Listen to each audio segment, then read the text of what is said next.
Lovers of Indian food, give yourselves a second helping. Daily consumption of a certain form of curcumin, the substance that gives Indian curry its bright color, improved memory and mood in people with mild, age-related memory loss, according to the results of a study conducted by UCLA researchers.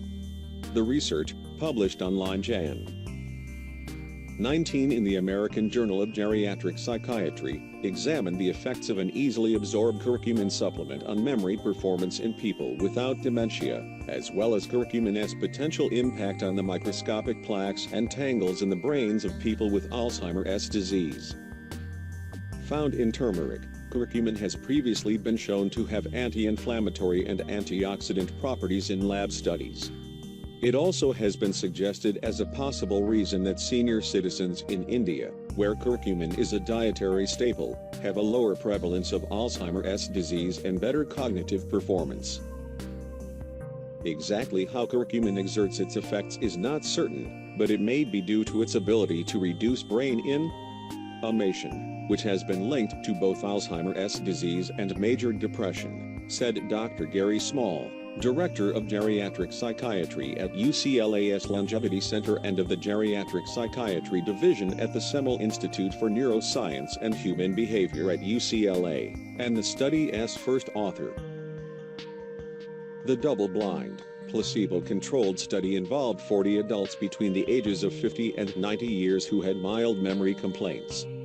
Participants were randomly assigned to receive either a placebo or 90 milligrams of curcumin twice daily for 18 months. All 40 subjects received standardized cognitive assessments at the start of the study and at 6-month intervals, and monitoring of curcumin levels in their blood at the start of the study and after 18 months. 30 of the volunteers underwent positron emission tomography, or PET scans, to determine the levels of amyloid and tau in their brains at the start of the study and after 18 months. The people who took curcumin experienced significant improvements in their memory and attention abilities, while the subjects who received placebo did not, Small said. In memory tests, the people taking curcumin improved by 28% over the 18 months.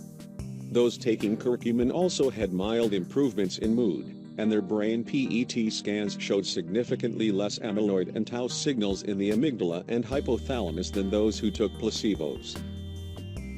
The amygdala and hypothalamus are regions of the brain that control several memory and emotional functions.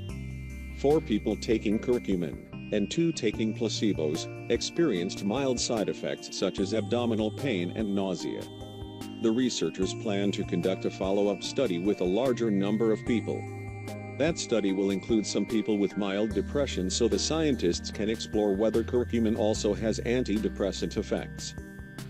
The larger sample also would allow them to analyze whether curcumin's memory-enhancing effects vary according to people's genetic risk for Alzheimer's, their age or the extent of their cognitive problems. These results suggest that taking this relatively safe form of curcumin could provide meaningful cognitive benefits over the years, said Small, UCLA's Carlos Salomon Professor on Aging.